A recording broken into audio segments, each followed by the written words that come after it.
Hi, so this is the Edexcel November 2018 Foundation Maths paper, and this is paper 2, which means you can use a calculator. Question 1. Write down the value of the 4 in the number 542.3. Well, we've got the 4 here. Well, we should remember that the 2 is our units, 4 is our tens. So we've got 4 tens, which means we've got 40. Write down a square number that is also an odd number. Okay, well, let's start off by looking at our square numbers. Well, a square number is a number multiplied by itself. So 1 times 1 is 1. That's the first square number. And it's also odd. So we don't have to go any further. We can leave it like that. Okay, let's have a look up here. So question 3. Change 4,560 grams into kilograms. Well, I know that there are 1,000 grams in 1 kilogram. So I need to divide this by 1,000 to find out how many kilograms I'm going to get. So you can do it with or without a calculator. I'll do it with. So 4,560 divided by 1,000 is going to give us 4.56 kilograms. Okay. Now, part B, change 7.3 meters into millimeters. Well, you could go straight from meters to millimeters, or you might want to go from meters to centimeters and then centimeters to millimeters. I'll do it the second way. It's maybe longer, but it's what some people might be more used to. So we've got 100 centimeters in 1 meter, and we've got 10 millimeters in 1 centimeter. Okay, so if we want to get this from meters to centimeters, we're going to need to multiply by 100. So we can do 7.3 times 100, and that gives us 730. 7.3 times 100, and that's 730 centimeters. Okay, if I want to now turn that into millimeters, well, 1 centimeter is 10 millimeters, so I'm going to do 730 times 10, which we can do here, to give us 7,300. Okay. You don't have to show all of this working, but you can if you would like to. Right, work out the cube root of 64. Well, I'm just going to use my calculator. So for the cube root, we can use, on my calculator, I've got this little up here, in yellow, the 3 cube root sign. So sorry, the 3 and then the root sign. So the cube root of 64, I'm going to do shift and get my cube root button, and then I'll just put 64 in there, which gives me 4. Okay, so it's important that you know how to use a calculator. Write 0.31 as a fraction. Well, I know any decimal, if it's 0.31, I can write that as 31 over 100.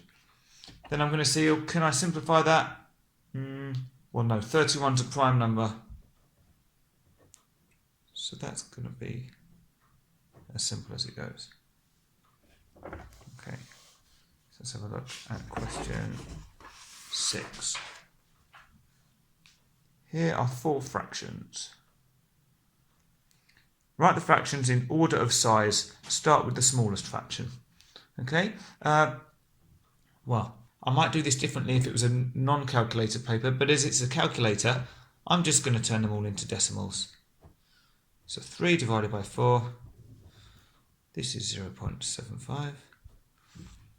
5 divided by 7, 0.71. 19 divided by 25, 0.76. And 11 divided by 15 is 0.73. So write them in order of size. Start with the smallest. Well, the smallest is this one. And remember, it wants the fractions written from smallest to largest. So not the decimals. I want to go back to the original fractions that were given to us. So this is the smallest. This is the next smallest, so the 11/15. Next one is 3/4. And the biggest one, 19/25. Okay. Question 7. Simplify 3m minus m minus m plus 3m. So we just want to put all of our m's together. They're all m's, so we can just add or subtract them. So 3m minus m is going to be 2m. Take away another m, it's just going to be m or 1m. Add 3m, so 1 plus 3 is 4. So if you like, what we're saying is 3 minus 1 plus 3. And that's going to give us 4m. Simplify 2 times n times p times 4. Well, I'm going to deal with the numbers first of all. So 2 times 4, I know is 8. And then I've just got n and I've got p. And because it's algebra, I don't need to put the multiply signs in there anymore. We can just have 8np. Okay, question 8. Let's move this over a little bit. A map has a scale of 1 centimetre to 14 kilometres. On the map, the distance between Manchester and London is 18.8 centimetres. What's the real distance in kilometres between Manchester and London? Okay, so for every 1 centimetre, it's really 14 kilometres. So if we've got 18.8 centimetres, we can just multiply that by 14. And our answer will now be in kilometres. So let's do our 18.8 times 14, and we get 263.2.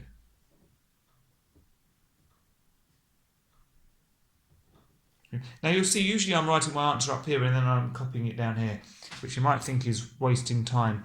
But until I've got to a final answer, I don't know for sure whether it's right. It means I can do a bit of checking as well. So if you want to just put your answer straight in here, it's okay. But I prefer to do it up here so that I can just do a little bit of sense checking first of all. Okay.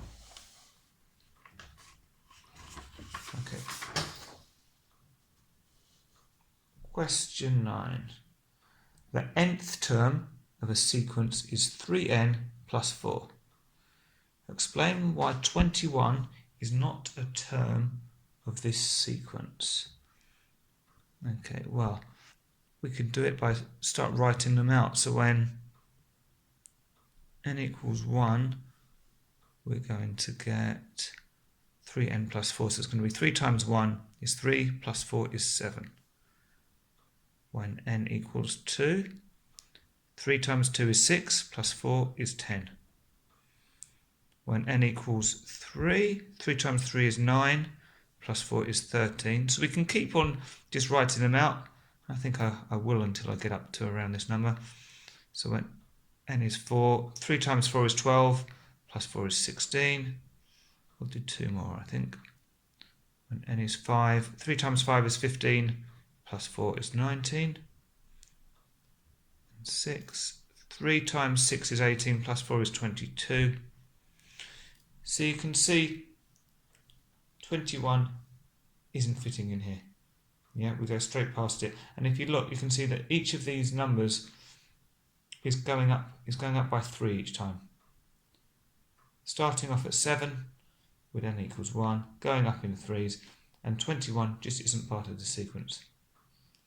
So rather than writing an explanation, I'm just going to, I think I'll just leave it like that.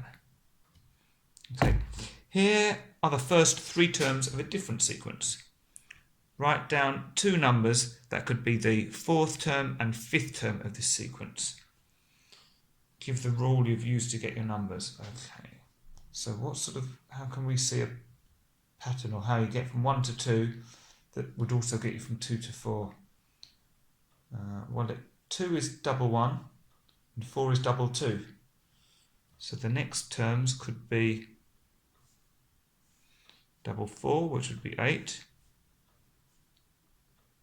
and then double 8, which would be 16. So the rule I'm using is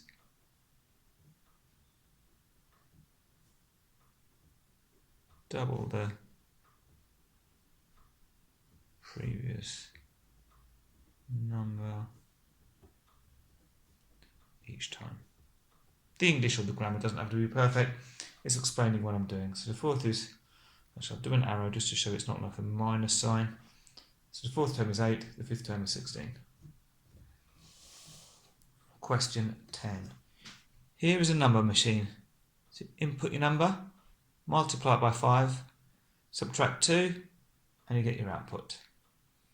Work out the output when the input is 8.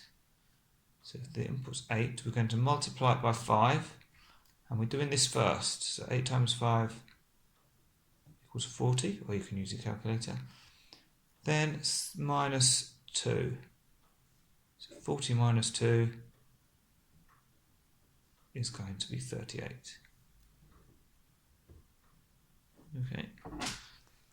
Work out the input when the output is 28. Okay, so we're working here with the output. Well, we've got to do everything in reverse. So the reverse of minus 2 is plus 2. So 28 plus 2 is going to give us 30.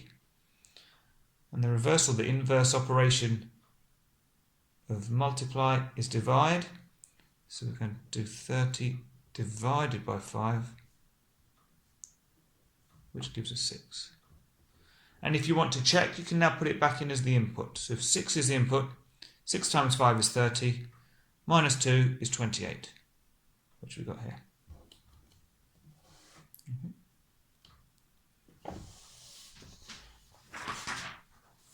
So, question 11. Adam gets a bonus of 30% of £80. Katie gets a bonus of £28. Work out the difference between the bonus Adam gets and the bonus Katie gets. Well, we already know how much Katie gets, so let's work out how much Adam gets. The 30% of £80 is going to be 30% times 80. And if we do that on the calculator, 30% is going to be 30 divided by 100 times 80. Or if you want to do it as a decimal, you could just write this as 0.3. And you get an answer of 24. Now if we want the difference, well, we've got 28 and 24. So the difference is going to be £4.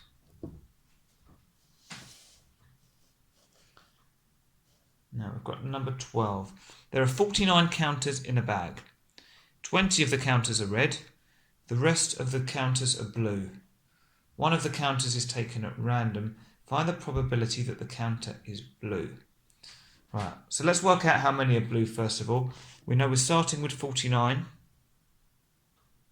20 are red.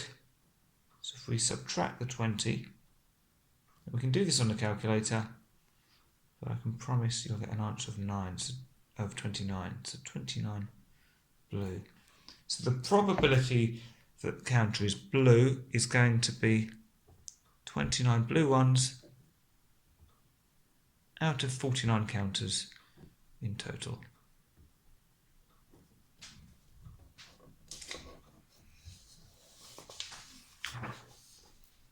So question 13.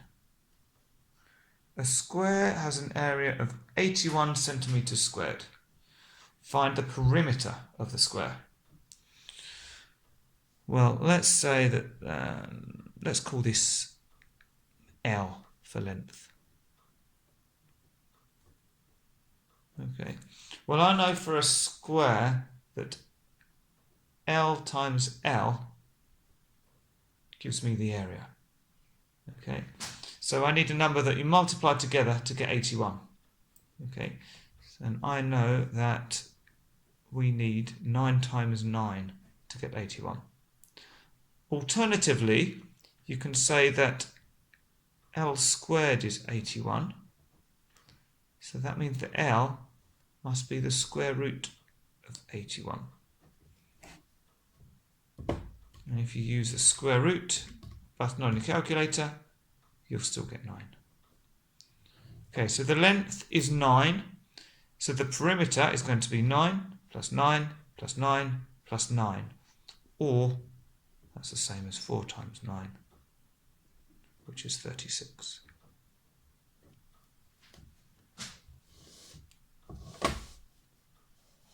Now the next part. The diagram shows a right-angled triangle, that's here, and a parallelogram here.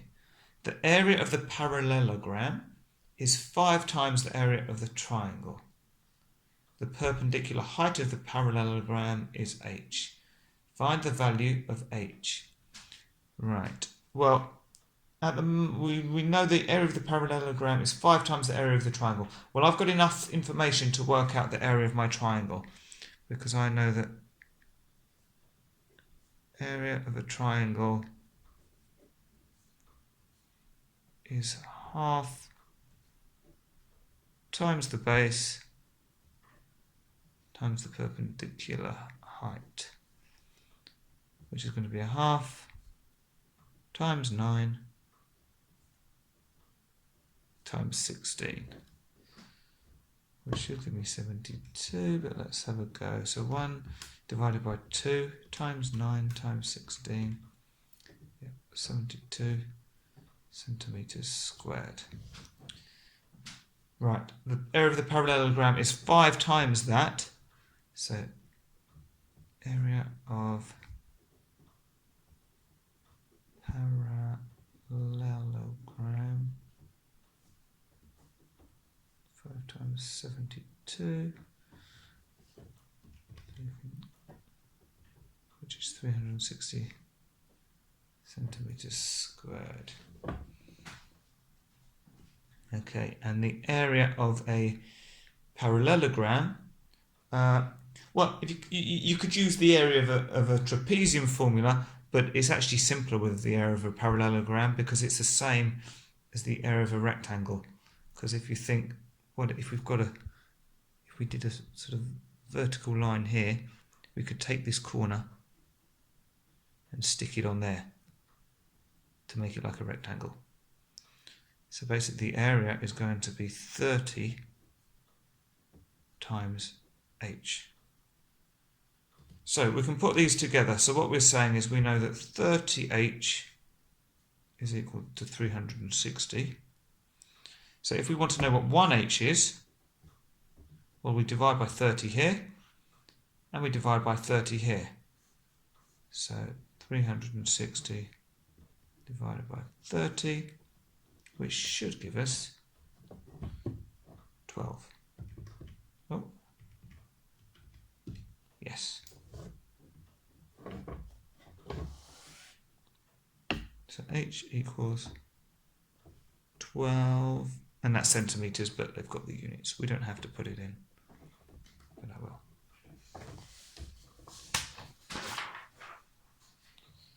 So, question 14. Victoria throws an ordinary fair 6-sided dice once. So the fact that it's fair means we've got the same chance of getting a 1 or a 2 or a 3 or a 4 or a 5 or a 6. She says the probability of getting a 3 is half the probability of getting a 6. Is Victoria correct? No. because of what I just said. If it is a fair dice, then all outcomes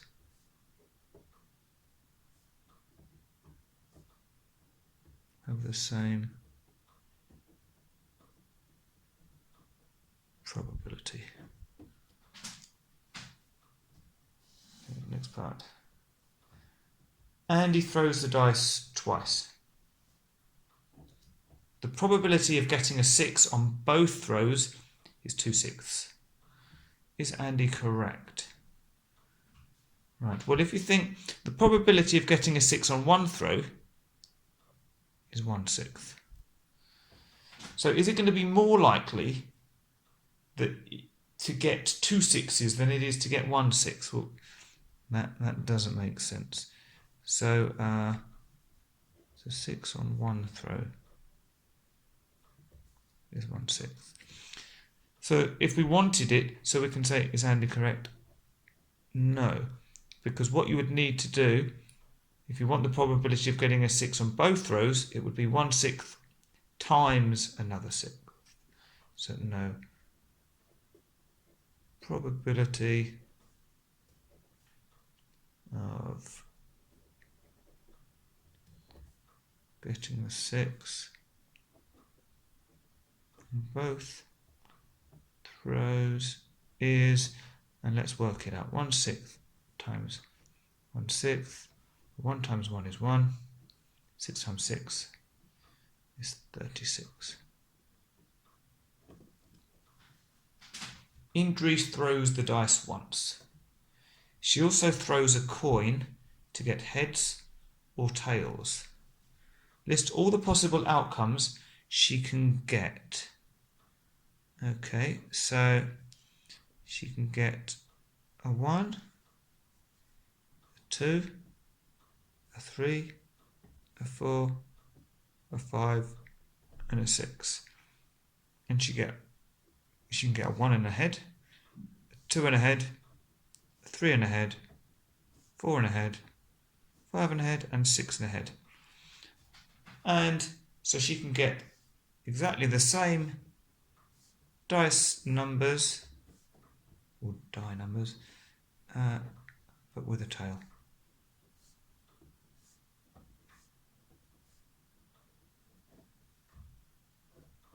Okay. Question 15. Here we are, question 15. Remy invests £600 for 5 years in a savings account. By the end of the 5 years, he has received a total of £75 simple interest. Work out the annual rate of simple interest. Okay, so we've got a few bits to this. So,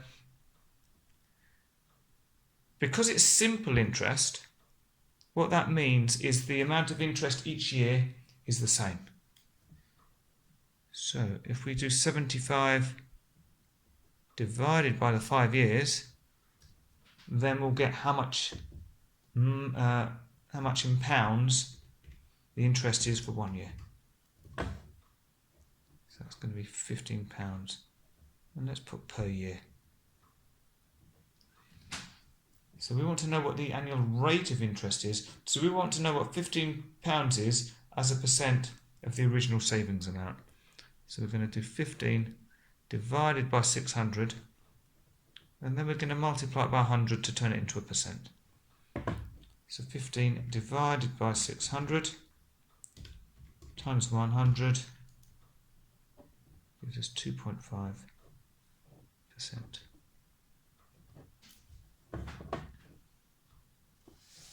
Question 16. Can we fit this all on? Just about. Describe fully the single transformation that maps shape A onto shape B. Okay, so with transformations, usually either it's a rotation, turning the shape round, or it's a reflection. So with this one, It's not going to be a rotation because otherwise it would be pointing that way.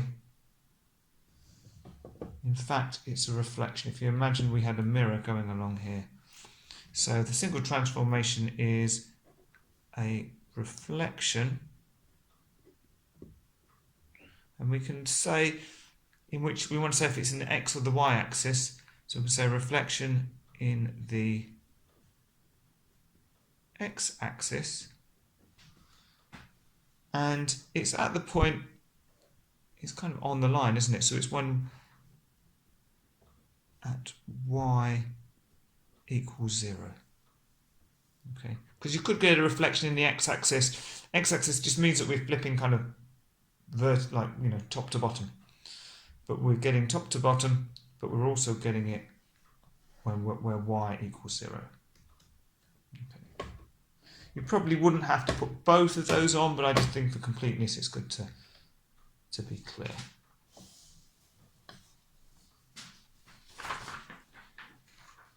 Question 17. Adrian is going to make concrete. He's going to use 180 kilograms of cement, 375 kilograms of sand, 1,080 kilograms of stone. Cement, sand and stone are sold in bags. So we've got one bag of cement is 25 kilograms, one bag of sand is 22.5 kilograms, one bag of stone is 50 kilograms. Adrian already has 10 bags of cement, 20 bags of sand, 20 bags of stone. Work out what bags he needs to make the concrete. Right, so if this is what he's already got, we need to work out how much cement he's got, and how much sand he's got, and how much stone he's got. So 10 bags of cement, so if we multiply this by 10, we can use a calculator, or we can see you get 250 grams of cement. And that's more than 180, so he's good enough with that. A bag of sand is 22.5 kilograms, and he's got 20 of those. So if we multiply that by 20, and you can do it in your head, or you can do it on a calculator to get 450. And again, that's more than he needs, so that's fine. A bag of stone is 50 kilograms. He's got 20 bags of stone. So 20 times 50, or 2 times 5 is 10. Then add the zeros. So you've got 1,000 kilograms of stone. But that's not enough. So what we need is 1,080 minus 1,000 means he needs an extra 80 kilograms. Well, if there's 50 kilograms in each one, well, we can see 50 kilograms is one bag, won't be enough. So we're going to need an extra 2 bags to get an extra 100 kilograms. We only need an extra 80, but we're assuming you can't buy part bags, so we're going to need 2 bags. So we can just, what bags he needs to make the concrete. And we can say an additional 2 bags of stone. Because it said work out what bags he needs to buy. So it doesn't matter how much over we are, how much more we've got of these. We're only interested in the stone ones which are missing.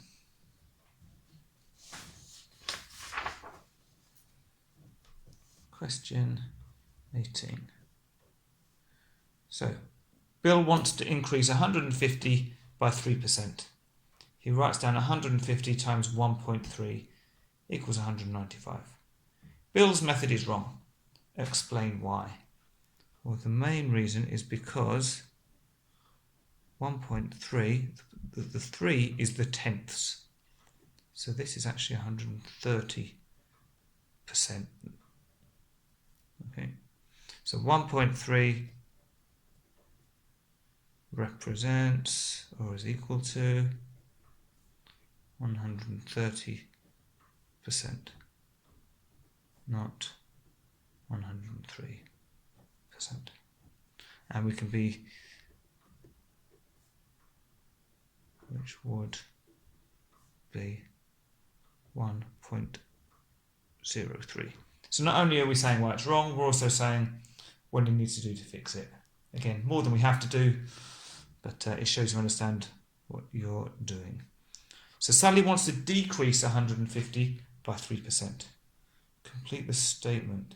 So often you might be used to, if you're trying to decrease a number, often you'll work out what 3% is and then take it away from the original number, which is fine. But with this question, we can't do it like that because they want it all done in one step. If you think 150, that's like 100%. So if we're decreasing it by 3%, well, 3% off of 100% is 97%. So we're doing 150 times 97%. So times 97, and to make it percent, we divide it by 100. And that gives us 145.5.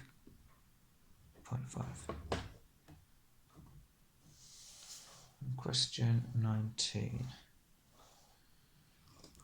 Solve 3x minus 4 equals 12. So solving it means work out what x is. So I'm going to multiply out the brackets. So the 3 is outside, so we've got to multiply everything inside the brackets by the 3. So 3 times x, and 3 times minus 4 is going to give us minus 12. And that is all equal to 12. So I want to get the x on its own. So the first thing I'm going to do is get rid of this minus 12. And I can get rid of that by moving it to the other side, which is the same as adding 12 to both sides. Because if we add 12 to this, we end up with just 3x. The minus 12 plus 12 just goes. And if we add the 12 on this side as well, 12 plus 12 is 24. So I'll put it over here. Adding 12 to both sides. Well, if 3x's are 24, then 1x, I'm going to divide by 3, divide this by 3, which will give us 8. And we can check it, because if we put the 8 back in, 8 minus 4 is 4, 3 times 4 is 12. Right, now we want to factorise fully 9b minus 3b squared. So when we're factorising, we want to have some brackets, and outside the brackets we want to put any common factors, so any numbers or letters that go into both this bit and this bit. Well, 9 and 3, I know 3 goes into both of these numbers, so I can put, actually I probably should have left a bit more space. I'm going to put the 3 outside the brackets. Okay. And we've got b and we've got b squared. So I know that b goes into b and b goes into b squared, because b squared is b times b. So we've got 3b outside the brackets. So what do I need to multiply 3b by to get 9b? Well, we don't need to do anything to the b because it's going to stay the same. But to get up to 9, we're going to need a 3 here. Because 3 times 3 is 9, so 3 times 3b is 9b. We want a minus, so we're going to need a minus in here as well. So what do I multiply 3b by to get 3b squared? Well, I don't want to change the number because I've already got a 3 here. But to get an extra b term, I'm going to need to put an extra b in there. So factorised fully, we've got 3b, 3 minus b.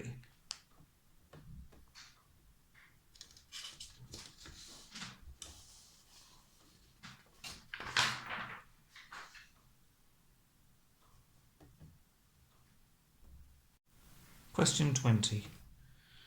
So this Venn diagram contains all of the even numbers between 1 and 25. And we're told that in A, we've got the numbers 2, 8, 10 and 14. In B, we've got 6, 8 and 20, so somewhere in here. In C, we've got 8, 18, 20 and 22. Now some of these, we don't know which section they are, we just know that we've got them in A, B and C. And we're asked to complete the Venn diagram for this information. Okay, well, even numbers between 1 and 25. So I'm going to write out all of the even numbers between 1 and 25. Okay, because they're not all going to be in here. Some of them might fall outside.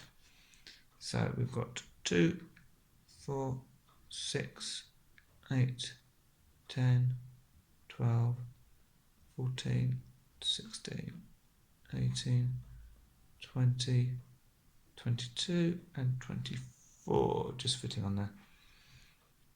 Well, 2 is in A, and it's only in A. So we can draw that in there, and I've done that one. Now, 4 is not in any of these, so let's put it outside.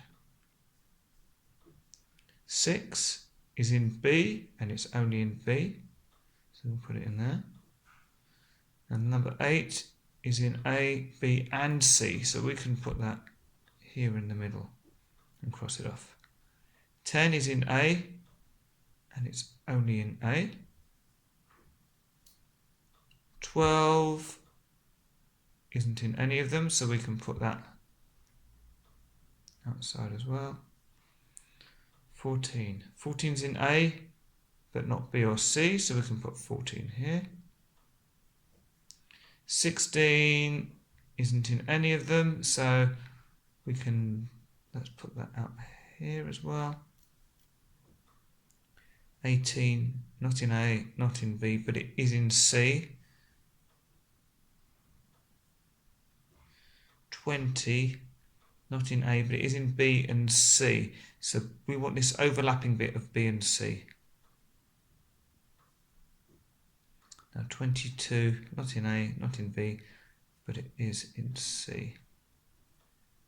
And finally 24, it's not in any of them,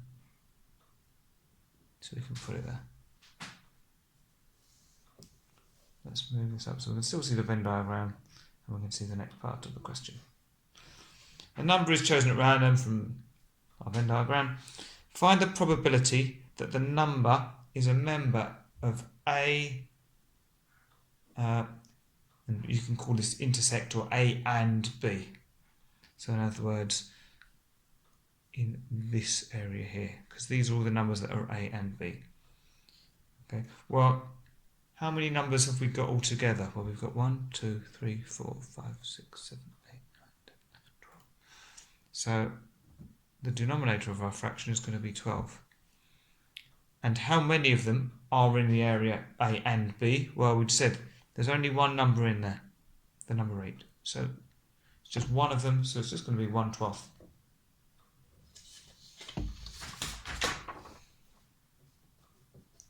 Question 21. Right.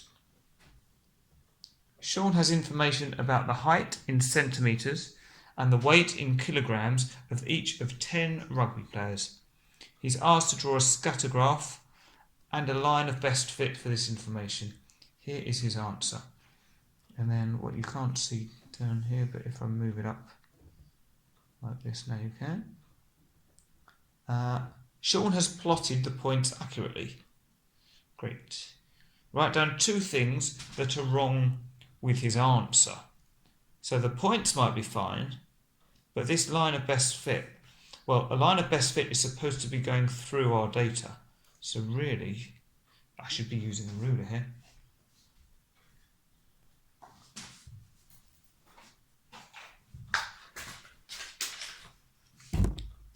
A line of best fit should be something like that. Okay, going through the data, so we've got roughly, maybe I could have moved it to the left a little bit, but you want it going through the data, so you've got a roughly even amount of observations both sides, but it's more about the distance from the line.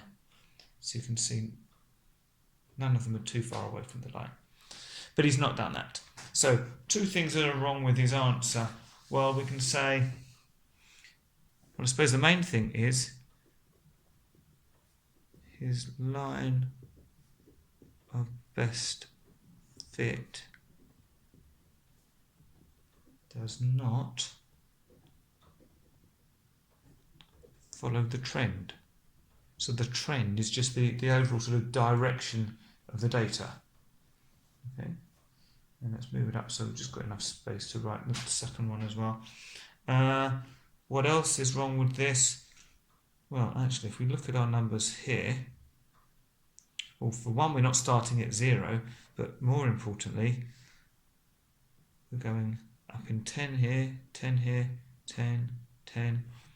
We're going up in 20 here. Where's 150? So, so how can we write this? So 150 is missing on the height.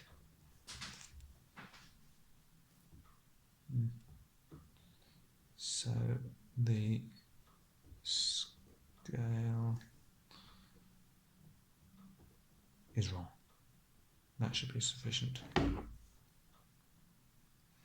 What I mean by the scale is wrong is that on all of these, or it is wrong, or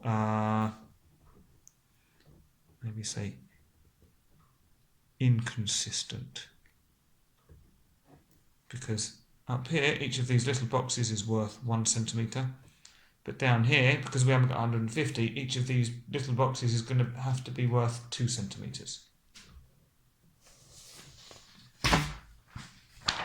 So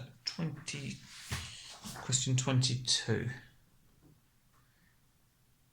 BEG is a triangle.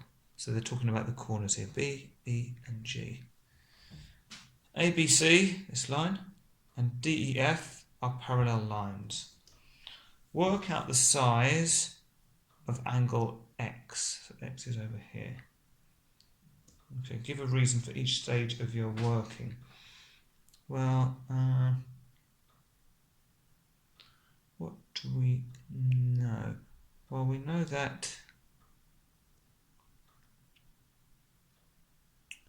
we can work out this angle, can't we?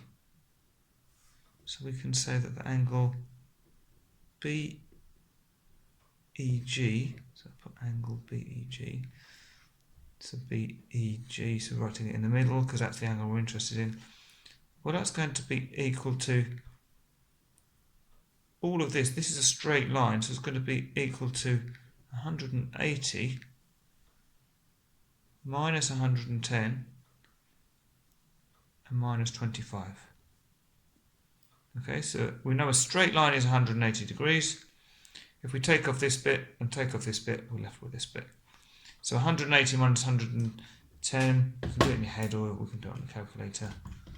110 is 70 minus 25 gives 45 degrees. Okay, so now what can we look at? Well, if this angle is 110, so DEB is 110 degrees. Well, this is our rule of sort of opposite angles. If that's 110 degrees, well then that is going to be 110 degrees as well. So if DB equals 110 degrees, then EBC equals 110 degrees. Okay, and that means that this angle in the middle, so EBG, so we can put therefore EBG is going to be 110, take away this bit on the outside, which is going to give us, should be 75 Yeah, 75 degrees. Okay.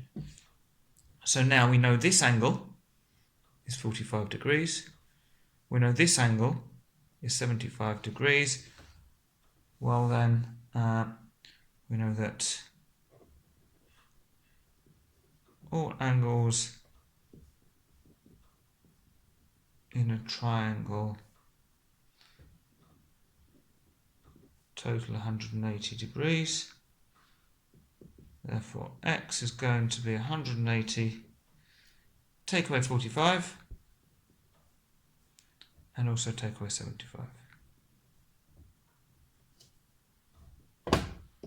Which is going to give us 60, hopefully, yes, 60 degrees. And we can write that down here.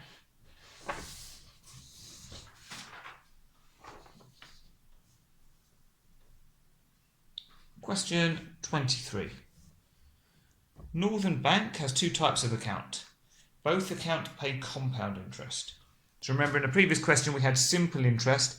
That's where the amount of interest each year is the same. With compound interest, you're earning interest on your interest. So each year the interest is increasing with compound interest.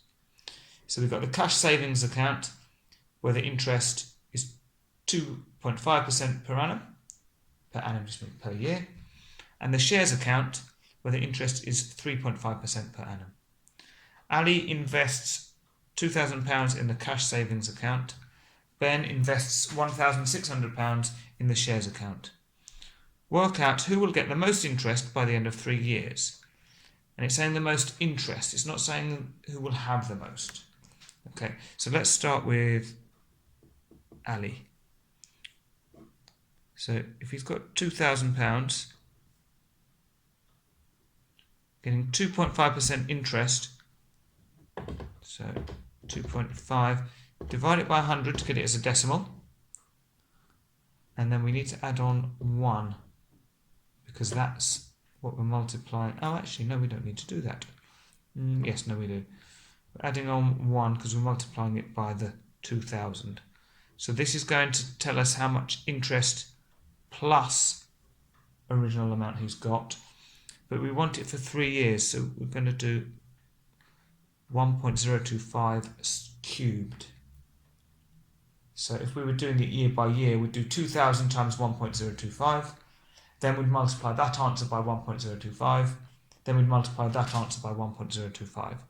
So we can do it all in one go like this, and in fact you can do it like that on the calculator as well if you want. So we need to find the cubed button, which is there. So 2,000 times 1.025 cubed, and it gives us 2,153. And because it's money, I'm going to round it to 2 decimal places, which is just 78. Okay. Now that's the total amount. So the amount of interest he got, I need to subtract 2,000. And we get £153.78. That's interest. Okay. Now, who have we got? Ben. Let's do Ben over here. It's the same kind of thing, but Ben has got 1,600. And he's earning 3.5%. So this is the same as before. I've done 3.5 divided by 100 to get 0.035, and I've added on the 1 because we're going to be multiplying it by the invested amount. So we want to get the interest and the invested amount all in one go. And it's 3 years again, so we're going to cube that. So we're going to do 1,600 times 1.035. Make sure I'm cubing it. We get 1,773. Again, I'm going to round to 2 decimal places, so 9.4, but we've got an 8 here, more than 5, so we're going to round up to 0.95. And we want to take off the original amount, which is our 1,600. So if we do that, we end up with £173.95. And again, that's the interest. So work out who will get the most interest by the end of 3 years.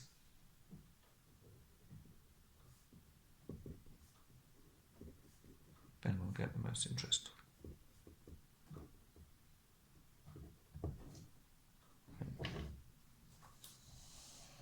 Now we've got an extra part down here. In the 3rd year, the rate of interest for the shares account is changed to 4% per annum. Does this affect who will get the most interest by the end of 3 years? Give a reason for your answer. Well, the shares account is Ben's account. So if it's going from 3.5% to 4%, well, he's going to get even more. So he's already got the most interest, so he's going to have even more interest. So does this affect who will get the most interest by the end of 3 years? No. Ben will just get even more interest.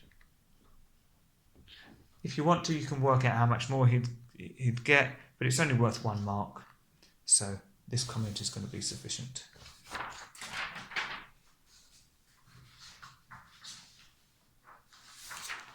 Question 24. The diagram shows a floor in the shape of a trapezium. John is going to paint the floor. Each 5 litre tin of paint costs £16.99. 1 litre of paint covers an area of 2 metres squared. John has £160 to spend on paint. Has John got enough money to buy all the paint he needs? You must show how you get your answer. Right, so we need to break this down into steps. First, we want to know how much space here. What's the area of this floor? Then we want to know how many tins of paint you're going to need. And then we want to work out how much that's going to cost. And then we want to compare it to the £160. Sort of 4 steps we're doing. So the first step, as I said, is working out the area of the trapezium. Now I'm going to write it. Usually I'd use the space, but because I don't want to have to be moving the paper up and down, I'll do it up here. So area of trapezium, and that is A plus B divided by 2 times H, where A and B are the parallel sides, so 10 and 16.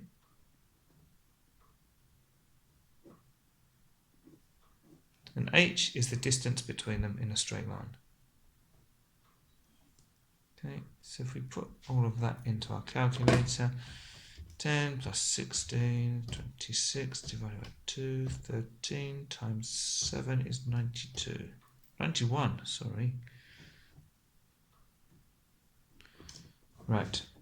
Okay, so we've got 91 metres squared to cover. Right, now we know that each, what have we got? 1 litre covers an area of 2 metres squared.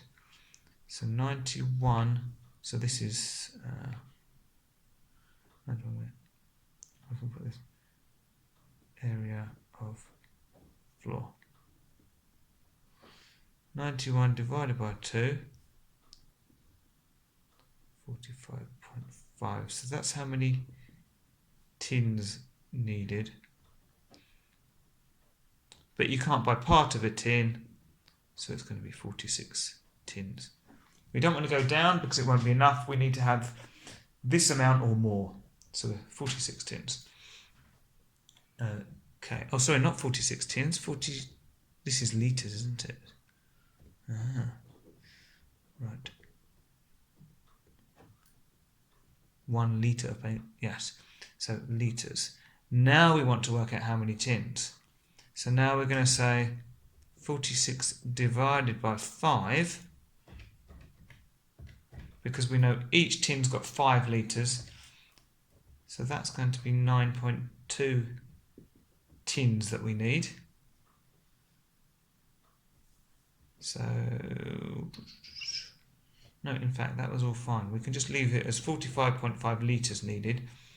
Then we're going to do 45.5 litres divided by 5, which is going to make this 9.1 tins. Let's double check that. 45.5 divided by 5, 9.1 tins. Right, now this is the point at which we're going to round it up. Because he only needs 9.1 tins, but 9 tins won't be enough. So he needs to buy 10 tins, even though he's going to have most of a tin left over.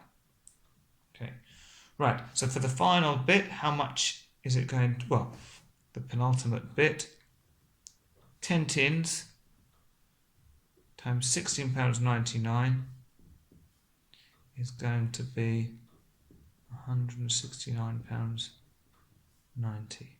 So that's total cost. And that's more than £160. So, no, not enough money.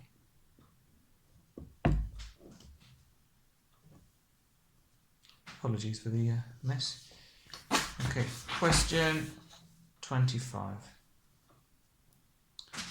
A is the point with coordinates 5, 9.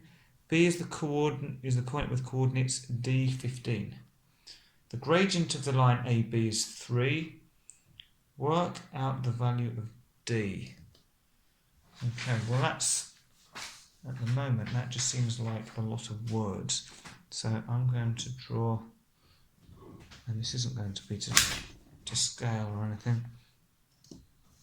I'm just going to draw some axes.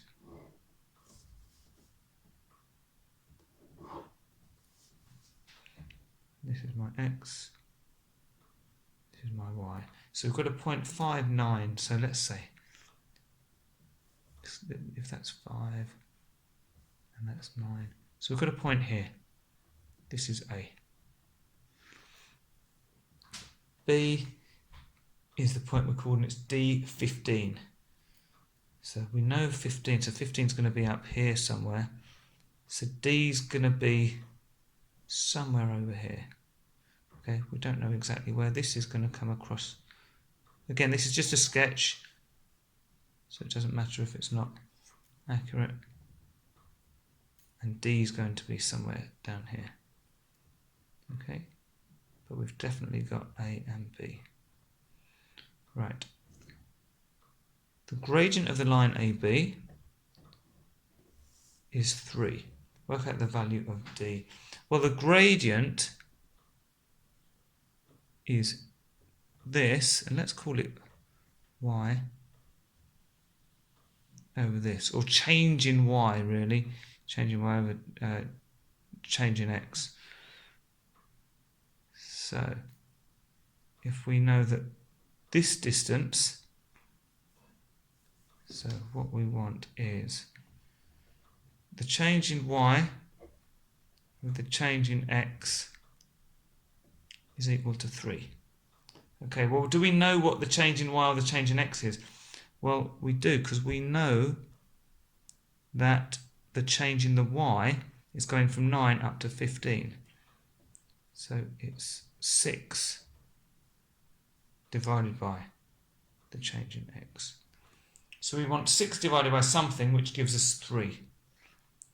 Or if you think of it the other way round, you can say 6 divided by 3 gives us 2. Okay, because 6 divided by 2 gives us 3. Okay, so we've got the change in X is equal to 2. So D is 5 plus the change in X,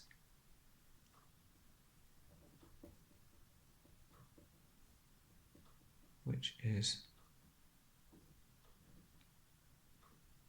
7. You don't have to draw a sketch like this. As I say, it doesn't have to be accurate. It's just a way of getting a lot of words down onto paper so you can start to think about how to formulate your answer. Okay. question 26. Expand and simplify 5x plus 2 times 2x minus 3. Okay, there's different ways of multiplying it out. Remember, we want everything in this set of brackets to multiply by everything in this set of brackets. So we'll actually do it this way. We'll do a little table.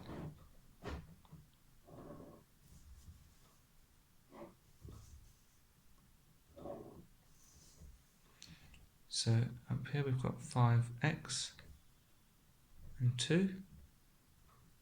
Here we've got 2x and minus 3, and we're multiplying. So 2x times 5x, that gives me 10x squared. 2 times 5 is 10, x times x is x squared. Then we've got 2x times 2, 2 times 2 is 4, times x is x. Minus 3 times 5x, well minus 3 times 5 is going to be minus 15, times x is x. And we've got minus 3 times 2, well 3 times 2 is 6, because we've got the minus, it's minus 6. Okay, so we can write this all out. So we've got 10x squared plus 4x minus 15x minus 6. Well, we've got x's here together, so we can simplify this to 10x squared plus 4x minus 15x, or 4 minus 15, and you can always use your calculator, whether it's to check or however you want to use it, to give you your final answer. Okay. Factorize. If you wanted to, you could just multiply it like 5x times 2x, 5x times minus 3, and do it this way. But it's the same as doing this. Okay, so either way is fine. Factorize x squared plus 4x plus 3. Well, we've got just an x here, so I know that this is going to look like, I'm going to have two sets of brackets. To get x squared, and I'm going to have an x and an x. To get a 3, well, the only way I can make 3 by multiplying is 1 times 3, so I'm going to have a 1 and I'm going to have a 3. These are all pluses, so I'm going to have pluses.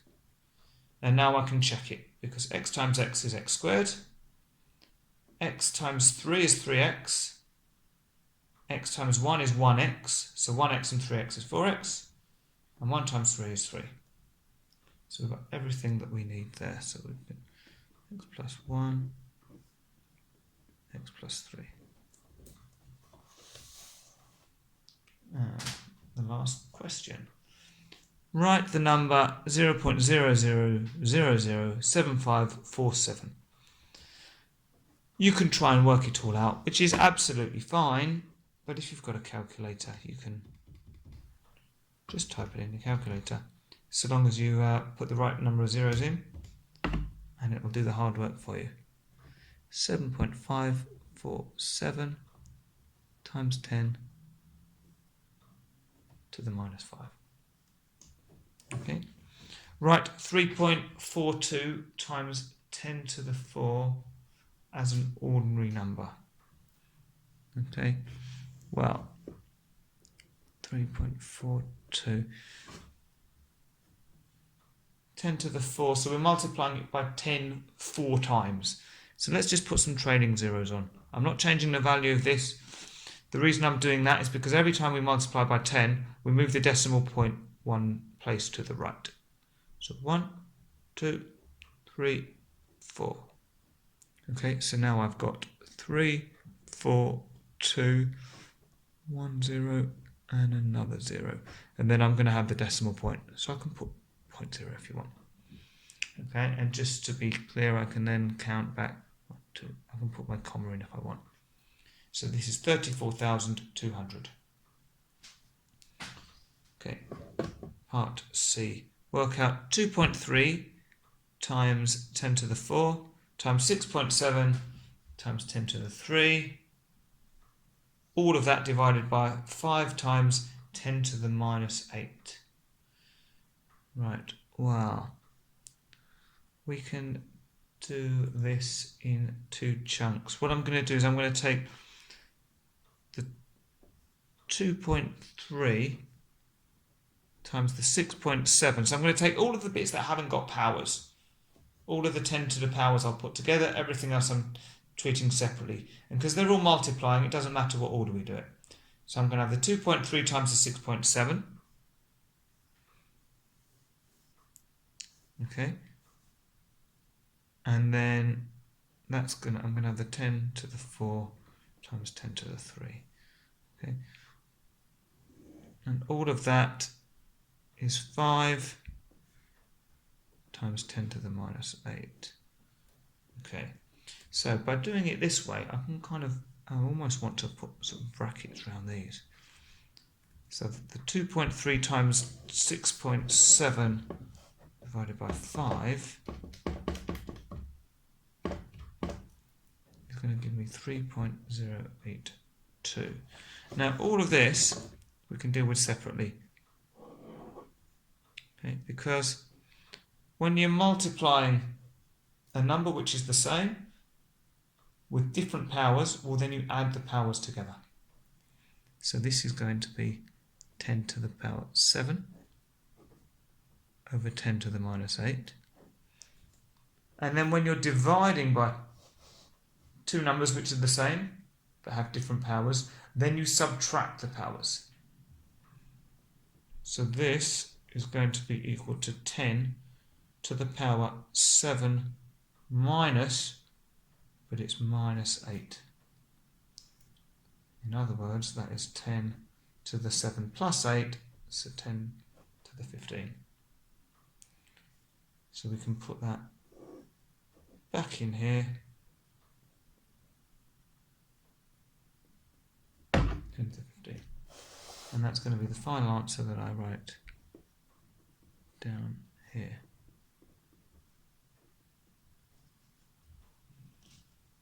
Right, excellent. Hopefully that was helpful and you scored well in the paper originally. You can find more papers on my YouTube channel, so please do like and subscribe and come back because I'll be putting more papers up all the time. Thank you very much.